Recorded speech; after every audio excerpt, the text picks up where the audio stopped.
L'eau, c'est littéralement la base de tout, pas vrai? Eh bien, aujourd'hui, on va se plonger dans une innovation étudiante absolument remarquable. L'idée, s'attaquer de front à la pénurie mondiale d'eau, et ça directement depuis le confort de notre propre salle de bain. C'est toujours hyper fascinant de voir comment un problème planétaire, qui semble totalement hors de contrôle, peut trouver un début de solution dans un simple geste du quotidien. Bref, on va décortiquer tout ça, les chiffres, le design ultra malin, et surtout l'impact colossal que ce projet pourrait avoir. Alors, plantons le décor. C'est le matin, on est encore un peu endormi, on ouvre le robinet de la douche, on frissonne un peu et on attend sur le côté. On l'a tous fait, n'est-ce pas? Mais concrètement, que se passe-t-il avec toute cette eau froide avant qu'elle n'atteigne enfin la bonne température? Cet ancrage dans une petite routine matinale, tellement familière, c'est le point de départ parfait pour mettre en perspective une crise énorme, souvent perçue comme un peu trop abstraite, la rareté de l'eau potable. Parce que oui, pour bien mesurer l'urgence, il faut dézoomer un instant. À l'échelle mondiale, la raréfaction de l'eau douce grimpe en flèche. Entre le réchauffement climatique et une population qui continue de croître, on a un vrai souci sur les bras. Actuellement, l'humanité pompe ses réserves vitales beaucoup, mais alors beaucoup plus vite que la nature ou même que nos solutions technologiques ne peuvent les reconstituer. Et même si on construit d'immenses usines de dessalement de l'eau de mer un peu partout, les données sont formelles. Ça reste totalement insuffisant face à la demande mondiale écrasante. Bon, redescendons sur Terre et parlons budget avec un chiffre qui fait un peu grincer des dents, 40 euros. C'est tout simplement ce qu'a atteint la facture mensuelle d'eau pour Nina Thierry, une mère de 2 enfants. Sa famille vivait déjà modestement, son mari travaillant à l'usine, et avec la crise du Covid-19, cette dépense est devenue un véritable poids. C'est souvent là que la théorie écologique rejoint la dure réalité de tous les jours. Quand l'urgence financière frappe à la porte, on est littéralement forcé de repenser sa propre consommation. Face à cette facture qui explosait, elle a tenté de réagir vite. Comment? En récupérant cette fameuse eau froide de la douche avec de simples seaux. L'idée est super louable, mais en pratique, on ne va pas se mentir, c'est une horreur. Porter des seaux remplis d'eau tous les matins, ça lui a vite causé des douleurs au dos. Elle a dû arrêter, et c'est tout à fait logique. Ça montre bien une chose fondamentale, la volonté de bien faire est bel et bien là, mais il manque cruellement une solution ergonomique. On ne peut pas sauver ses économies en se cassant le dos au quotidien. Et c'est pile à cet instant qu'intervient la trouvaille d'aujourd'hui. C'est le projet baptisé Ecolo. En gros, il s'agit d'une tablette récupératrice d'une capacité de 6 litres. Elle a été imaginée et développée par 2 chercheuses étudiantes, Eugénie et Hermine Charrier. Le but de cet objet est super simple.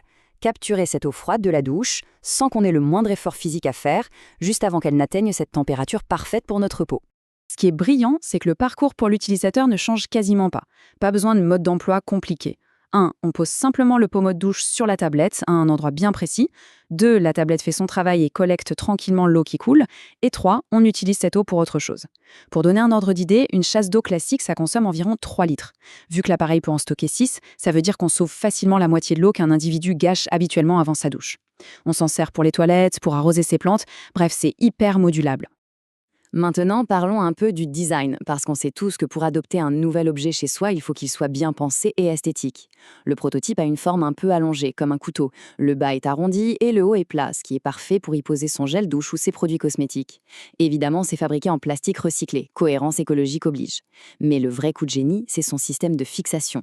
Ça s'accroche directement grâce à une règle sur les joints du carrelage, donc pas besoin de percer ou d'abîmer le mur.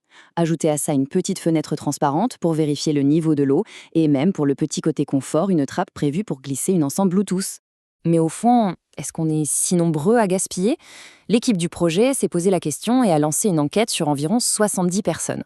Et le constat est assez bluffant pour ne pas dire choquant, 85% des personnes interrogées laissent filer cette eau froide, sans jamais l'utiliser. La plupart d'entre nous laissons le robinet ouvert pendant 30 bonnes secondes, voire plus, totalement dans le vide. C'est devenu une habitude tellement automatique qu'on n'en a même plus conscience. Alors la question à 1 million, c'est: est-ce qu'on est prêt à changer ça? Eh bien la réponse est un grand oui. Les chiffres de l'étude montrent un engouement énorme. 90% des sondés se disent carrément prêts à acheter cette tablette. Et mieux encore, 100%, oui absolument tout le monde, soutient le projet et trouve l'initiative géniale. Ça prouve vraiment que les gens ne demandent qu'à adopter des comportements plus verts, à la seule condition qu'on leur propose un outil qui soit vraiment pratique. Cet enthousiasme, il vient aussi de la réalité de notre portefeuille. Il ne faut pas se voiler la face. Un autre petit chiffre pour la route, 4 euros. D'après les données de 2021 mentionnées dans l'étude, quand on inclut les différentes taxes d'assainissement, l'eau du robinet coûte pratiquement 4 euros le mètre cube. Alors, laisser couler 30 secondes d'eau tous les matins, ce n'est pas juste un drame pour les nappes phréatiques, c'est littéralement regarder son propre argent disparaître directement dans les canalisations. Donc sur le plan financier, est-ce que l'investissement vaut le coup? Pour que ça marche à grande échelle, l'équipe vise un prix de vente autour d'une quarantaine d'euros. C'est plutôt très abordable. Si on prend l'exemple type d'une famille de 4 personnes, les calculs estiment qu'on pourrait économiser environ 2 mètres cubes d'eau chaque année. Le retour sur investissement est donc hyper rapide. On transforme une vraie galère manuelle en un petit investissement malin, bon pour la planète et super vite rentabilisé. Mais l'équipe de conception voit déjà plus loin, avec une évolution technique super intéressante en préparation. La première version, c'est génial, mais elle est manuelle. Il faut toucher l'eau pour savoir si elle est à la bonne température avant de reprendre le pommeau. La version 2.0, par contre, passe au niveau supérieur. L'idée, c'est d'ajouter un petit module automatisé entre le robinet et le pommeau, avec une sonde de température et une électrovanne. Concrètement, tant que l'eau est froide, elle part direct dans la tablette. Dès qu'elle est chaude, clac, la vanne bascule automatiquement l'eau vers le pommeau. Zéro effort humain, on ne peut pas faire plus efficace. Alors, pour boucler cette petite exploration, prenons un instant pour prendre un peu de recul. Si un objet aussi simple qu'une tablette de douche peut réduire notre empreinte hydrique à ce point, on peut sérieusement se demander quelles autres vieilles routines de notre quotidien n'attendent qu'à être réinventées. Changer le monde, ça passe très souvent par l'adoption de ce genre de petits gestes, surtout quand ils sont soutenus par un design intelligent et discret. En tout cas, ça donne vraiment envie d'observer nos habitudes avec un œil tout neuf.